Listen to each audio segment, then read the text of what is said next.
Olá, boa noite. Seja muito bem-vindo ao Jornal da Record. Procuradoria-Geral da República abre investigação para apurar as denúncias apontadas na CPI. Petrobras anuncia lucro de 31 bilhões de reais e Ministério da Justiça notifica empresa para explicar o preço dos combustíveis. Supremo decide que salões de beleza não precisam assinar a carteira de trabalho dos funcionários. Agora no Jornal da Record. Oferecimento Bradesco. Abra sua conta grátis pelo app.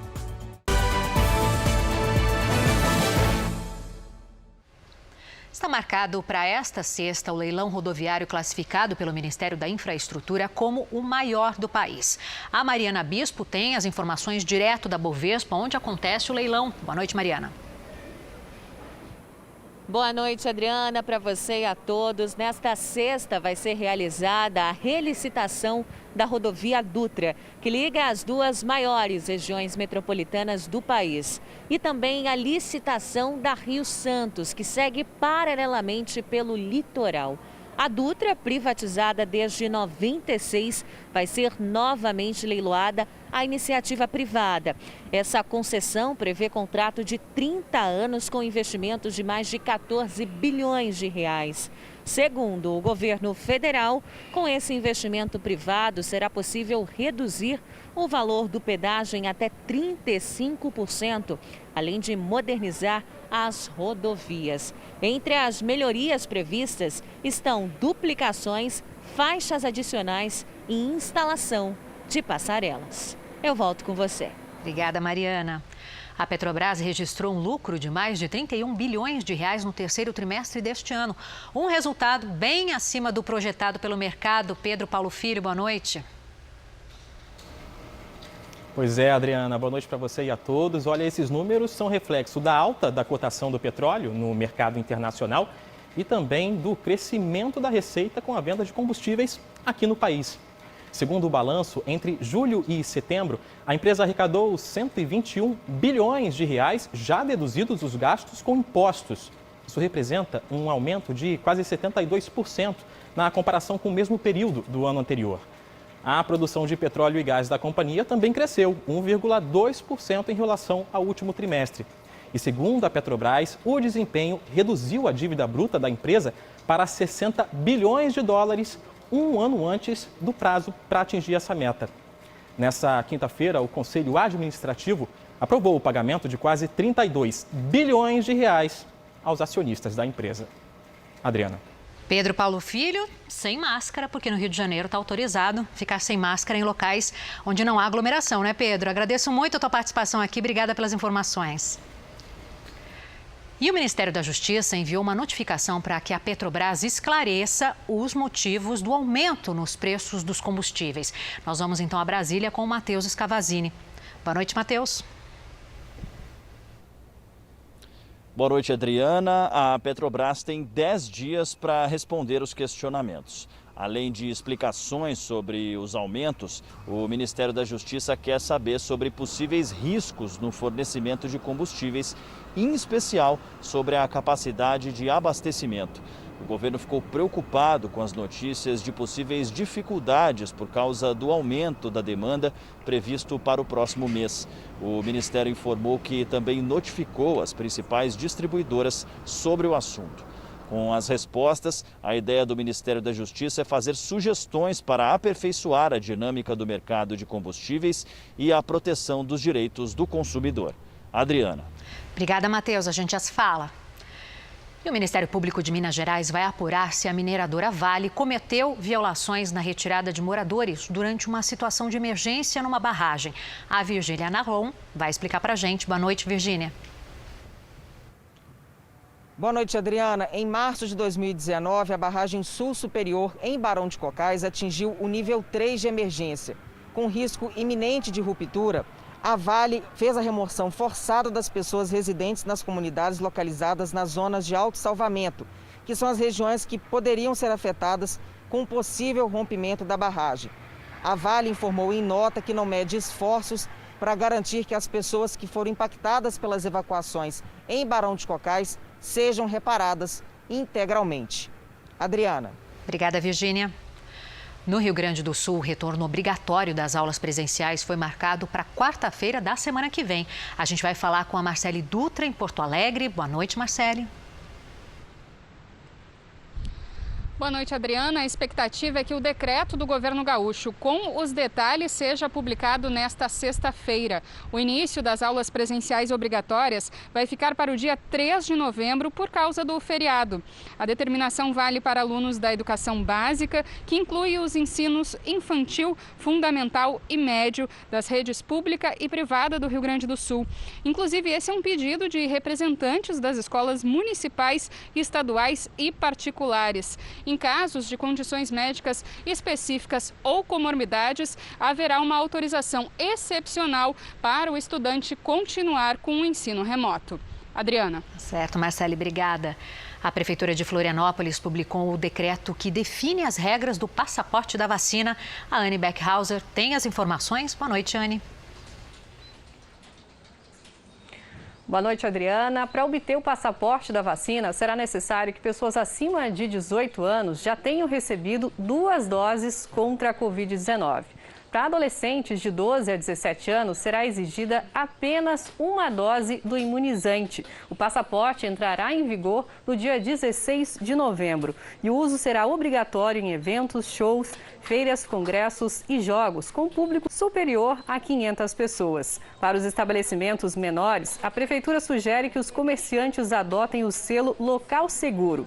Essa medida incentiva a população a frequentar ambientes de pessoas já vacinadas. Até o momento, a capital já tem 73% da população totalmente imunizada contra a Covid-19. Adriana. Obrigada, Anne. Em Salvador, não será mais obrigatório medir a temperatura e manter o distanciamento no comércio. A Juliana Tourinho tem os detalhes dessas mudanças. Boa noite, Juliana. Boa noite, Adriana. Boa noite a todos. A partir desta sexta-feira, a Prefeitura vai retirar do decreto as exigências de aferição de temperatura e também o distanciamento social de 1 metro nos estabelecimentos comerciais. Apesar do relaxamento das regras, continua valendo a obrigação do uso de máscaras na capital baiana. Até o momento, Salvador vacinou 99% das pessoas acima de 12 anos com a primeira dose da vacina e 70% do público acima de 18 anos já tem o esquema vacinal completo. Adriana. Obrigada, Juliana. A Alemanha registrou um aumento no número de casos e internações por Covid em pessoas não vacinadas. Segundo dados oficiais, foram notificadas mais de 28 mil infecções pelo coronavírus e 126 mortes em 24 horas, além de 900 pacientes internados com sintomas da doença. Ainda de acordo com autoridades, se o ritmo de contágio for mantido, em 2 semanas o país vai ter 3 mil pessoas internadas em UTIs. Em Curitiba, não é mais necessário apresentar exame negativo da Covid-19 para entrar em estádios. Outros eventos também foram incluídos no novo decreto municipal. As informações com a Beatriz Frener. Boa noite, Beatriz. Oi, boa noite, Adriana. A medida é válida para peças teatrais, musicais, eventos esportivos profissionais e shows, mas desde que todos aconteçam em ambientes abertos, que é o caso dos estádios. A flexibilização das medidas foi publicada em um novo decreto nesta quinta-feira. Outras exigências seguem valendo: o uso obrigatório de máscara, a limitação de público em 50% da capacidade do local e também a proibição do consumo de bebidas e alimentos nestes espaços. Com quase 2 mil casos ativos de Covid-19, Curitiba segue em bandeira amarela. Nesta sexta-feira, a cidade deve antecipar em 4 semanas a aplicação da segunda dose da Pfizer para as pessoas que tomaram a primeira dose da vacina no dia 3 de setembro. Adriana. Obrigada, Beatriz. A Procuradoria-Geral da República tomou as primeiras providências depois de receber os documentos da CPI da pandemia. Voltamos então com o Matheus Escavazini. Matheus. Adriana, o procurador Augusto Aras instaurou uma notícia de fato que é uma apuração preliminar. Essa decisão é de praxe nesse tipo de procedimento. A partir de agora, a PGR vai analisar os indícios apresentados pela CPI e avaliar se pede ou não abertura de investigação no Poder Judiciário. A equipe de Augusto Aras também vai reunir informações já existentes no STF e no STJ sobre os 13 acusados com foro privilegiado. Entre eles, o presidente Jair Bolsonaro. Senadores ainda devem enviar outros documentos sigilosos que vão ficar no Ministério Público para eventual consulta pelos procuradores. Aras também determinou que as provas entregues pela CPI sejam compartilhadas com procuradores de todo o país que sejam responsáveis por processos que envolvam a pandemia. Adriana. Obrigada, Matheus, pelas suas informações. A gente se fala amanhã. O Supremo Tribunal Federal decidiu que salões de beleza não precisam assinar a carteira dos funcionários. Com isso, fica permitido que os salões contratem colaboradores como pessoas jurídicas. O entendimento é que os profissionais do ramo trabalhem como parceiros dos salões, sem salário fixo, mas de acordo com o que é produzido. O governo federal detalhou as condições para a retomada dos cruzeiros marítimos no Brasil. A Priscila Assis tem as informações. Boa noite, Priscila. Boa noite, Adriana. O retorno das atividades está autorizado a partir do dia 1º de novembro. Para isso, o Ministério da Saúde colocou algumas condições. Passageiros com sinais de Covid-19 devem imediatamente comunicar à equipe médica da embarcação e ficar em isolamento na cabine. A tripulação deve imediatamente avisar a Anvisa caso algum passageiro teste positivo. E ele deve ser isolado por até 20 dias em cabines exclusivas. Todos os contatos próximos de suspeitos de estarem infectados com o vírus devem ser imediatamente testados. E é recomendado ao passageiro se isolar por 14 dias na volta da viagem. Os cruzeiros marítimos no Brasil estavam suspensos desde março do ano passado. Nesta sexta-feira, o governo federal se reúne com a Anvisa para decidir se inclui ou retira alguma condição. Adriana. Obrigada pelas suas informações. O presidente Jair Bolsonaro já partiu para Roma, onde vai participar da cúpula do G20. Um dos primeiros compromissos será um encontro com o presidente italiano. Quem tem as informações é o enviado especial Tiago Nolasco. O encontro com Sérgio Mattarella será na tarde desta sexta-feira no Palácio Quirinal, um dos principais símbolos italianos e residência oficial do governo. A Itália hoje é uma importante aliada do Brasil e se mostra favorável aos nossos interesses de ratificação do acordo entre Mercosul e União Europeia. E também é favorável à nossa entrada na OCDE, Organização de Cooperação para o Desenvolvimento Econômico. O presidente também se encontra com o senador Matteo Salvini, que comanda o maior partido conservador da Itália. Salvini se aproximou de Bolsonaro ao atuar na extradição de Cesare Battisti, condenado à prisão perpétua por 4 homicídios aqui e que viveu no Brasil. No fim de semana, Bolsonaro participa da conferência do G20, que reúne os representantes das maiores economias do mundo. Os temas este ano serão mudanças climáticas e ações no pós-pandemia. Aqui na Itália, Bolsonaro ainda visita 3 cidades. Uma delas é o local de origem da família Bolsonaro. De Roma, Tiago Nolasco. Obrigada, Tiago. O presidente do Senado, Rodrigo Pacheco, disse que a sabatina de André Mendonça, indicado para a vaga no Supremo Tribunal Federal, deve ocorrer em novembro. Nós temos agora a Conferência do Clima, lá em Glasgow, na Escócia, que é um evento importante, no qual eu estarei presente. Logo após, nós temos condição de fazer esse esforço concentrado, que é um esforço concentrado para a presença física dos senadores em Brasília, para que possamos apreciar não só a indicação do ministro Supremo, mas a indicação do CNJ, do CNMP, indicações de embaixadas, de agências reguladoras. Eu acredito que no decorrer do mês de novembro nós consigamos evoluir nessa pauta, inclusive em relação à indicação do ministro Supremo Tribunal Federal. O Brasil aumentou a emissão de gases de efeito estufa mesmo durante a pandemia. Os dados estão no relatório de 2020 do Observatório do Clima e que foi divulgado nesta quinta-feira. Nós vamos então até Belém falar com Danilo Magela. Boa noite, Danilo. Olá, Adriana, muito boa noite para você e boa noite para todos. Os dados do ano passado apontam um crescimento de 9,5% na emissão de gases no Brasil, enquanto que no resto do mundo houve queda de 7%. De acordo com o relatório, o desmatamento na Amazônia foi o principal responsável pela elevação. O Cerrado foi outro bioma muito devastado em 2020. No total, o país lançou 2,16 bilhões de toneladas de gás carbônico bruto na atmosfera, o maior valor desde 2006. O Brasil é o 5º país no ranking mundial de poluição climática, ficando atrás apenas de China, Estados Unidos, Rússia e Índia. Adriana. Obrigada, Danilo. O Brasil participa da Expo Dubai, o maior evento internacional com público desde o início da pandemia. Até março, o evento deve receber 25 milhões de visitantes. Na cidade, construída no meio do deserto, não chove há cerca de 1 ano e meio. E com este céu limpo em Dubai, nem precisa consultar a previsão do tempo. Chuva só mesmo nesta animação que alerta sobre as mudanças climáticas. Como então gerar a água necessária para essas 10 mil plantas? A tecnologia é capaz de fabricar chuva a partir da umidade do ar. São até 1.000 litros de água por dia, mesmo no deserto. É a contribuição da Holanda na feira que traz soluções para um planeta mais sustentável. O responsável por explicar a invenção para os visitantes não esconde a empolgação com a experiência bem-sucedida. Para combatir a crise global que temos com o meio ambiente, necessitamos novas ideias e novas inovações para reimaginar nossa relação com a natureza. Economizar água é a palavra de ordem na Expo Dubai, o que promete também mudar a nossa alimentação num futuro bem próximo. Na feira, o Brasil apresentou alternativas que substituem a carne, como a proteína vegetal.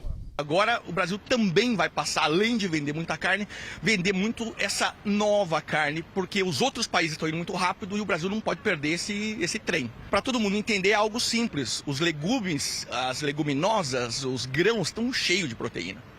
A área total aqui da feira é equivalente a 280 campos de futebol. É maior do que muita cidade. Se perder aqui, é bem fácil, mas não para esse robô. Nesse momento, ele vai levar a refeição para alguém que fez o pedido dentro da feira. A máquina promete revolucionar a maneira como a gente recebe a comida na porta de casa. Este paquistanês prefere não ver o robozinho como uma ameaça. É que, pelo menos por enquanto, não há previsão para a máquina ganhar as ruas. As empresas brasileiras se preocupam cada vez mais com a preservação do meio ambiente e a sustentabilidade. É o que mostra uma pesquisa feita pela Confederação Nacional da Indústria. Plástico bolha, sacos plásticos e peças para automóveis. Nesta fábrica, na Grande São Paulo, nenhum resíduo do processo de produção vai para o lixo. Todos os resíduos, eles são coletados dentro da fábrica, enviados para uma empresa de reciclagem. Ele retorna em formas de grão de polietileno. Esse grão ele é reutilizado no próprio processo para poder ser confeccionadas novas embalagens. Os grãos de polietileno que voltam da reciclagem são usados novamente na fabricação de mais sacos plásticos. Ao todo, a empresa economiza cerca de 3 toneladas de matéria-prima por mês. Um bom exemplo de sustentabilidade, uma palavrinha que está na moda no mundo inteiro e que também atrai a atenção da maior parte dos gestores da indústria brasileira. Uma pesquisa da Confederação Nacional da Indústria ouviu 500 empresas de médio e grande porte. 98% delas disseram adotar pelo menos uma ação de sustentabilidade, como economia de energia e de água, gestão de resíduos sólidos ou redução da poluição. A gente fala de uma energia que pode ser economizada, né, dentro da própria planta, né, dentro da própria atividade produtiva, né, ou seja, com ações não muito caras, como por exemplo uma reorganização de processos, eu consigo aí economizar uma grande quantidade de energia, uma grande quantidade de água, né, e assim eu dar cada vez mais a chamada segurança hídrica e segurança energética. Dentre as vantagens de adotar esse tipo de ação, as empresas citam principalmente a avaliação do consumidor, o atendimento às exigências legais e a redução dos custos. Na fábrica de plástico, o reaproveitamento da matéria-prima representa cerca de 10% ao mês de economia. A falta de uma cultura voltada para a sustentabilidade e a falta de incentivos são fatores apontados pelos gestores como entraves, inclusive na hora de atrair investimentos. Eu não só tratar a questão da reciclagem, do reuso, da remanufatura, mas acima de tudo eu trabalhar a questão dos investimentos em tecnologia e inovação, principalmente com o objetivo de fazer com que esse produto e serviço dure cada vez mais no seu ciclo de vida. A pandemia provocou uma das maiores quedas no fluxo migratório já registradas no mundo, de acordo com um relatório divulgado pela Organização para a Cooperação e Desenvolvimento Econômico. Quem traz os detalhes é a correspondente Ana Paula Gomes. A baixa foi de mais de 30%, cerca de 3.700.000 pessoas chegaram a países que integram a OCDE no ano passado. O menor fluxo anual de migração desde 2003. A redução pode chegar a 50%, já que o relatório contabiliza a mesma pessoa mais de uma vez. Os Estados Unidos, que seguem no topo do ranking de imigração, também registraram queda de 44% no ano passado em relação a 2019. Esse cenário é consequência direta da pandemia, que também acabou com uma sequência de uma década de melhorias no mercado de trabalho para os imigrantes. De Lisboa, Ana Paula Gomes. Obrigada, Ana. Um tribunal dos Estados Unidos denunciou o ex-governador de Nova York, Andrew Cuomo, por assédio sexual. O caso teria ocorrido em dezembro do ano passado contra uma ex-funcionária. O democrata renunciou em agosto, depois que uma investigação preliminar apontou que ele assediou sexualmente 11 mulheres. Futebol. No Campeonato Brasileiro, Bragantino e Sport entraram em campo nesta quinta-feira em partida antecipada da 34ª rodada. Veja os gols. Em Bragança Paulista, logo aos 2 minutos de jogo, o Bragantino abriu o placar com Ítalo de cabeça. No segundo tempo, a zaga do Sport se atrapalhou toda e Chico marcou contra. 2-0 Bragantino. E tinha mais. O argentino Coelho tabelou com Arthur e tocou na saída do goleiro Maílson. Final, Bragantino 3, Sport 0. Pela Série B do Campeonato Brasileiro, o Brasil de Pelotas venceu o Náutico por 3-2. Já o Cruzeiro tropeçou em casa diante do Remo e está cada vez mais distante do sonho de voltar à primeira divisão. Em Belo Horizonte, depois do escanteio, a bola sobrou para Anderson Uchoa. Ele pegou de primeira e fez 1-0 Remo. O Cruzeiro reagiu. Vitor ajeitou de cabeça e o zagueiro Eduardo Brock mandou para a rede. No segundo tempo, Jefferson bateu cruzado e recolocou o time paraense em vantagem, 2-1. E nos acréscimos, Ronald fechou o placar. Final, Cruzeiro 1, Remo 3. Essa edição do Jornal da Record termina aqui. Outras informações no Fala Brasil às 8h30 da manhã. Você fica agora com o Fala Que Eu Te Escuto. Uma ótima noite para você.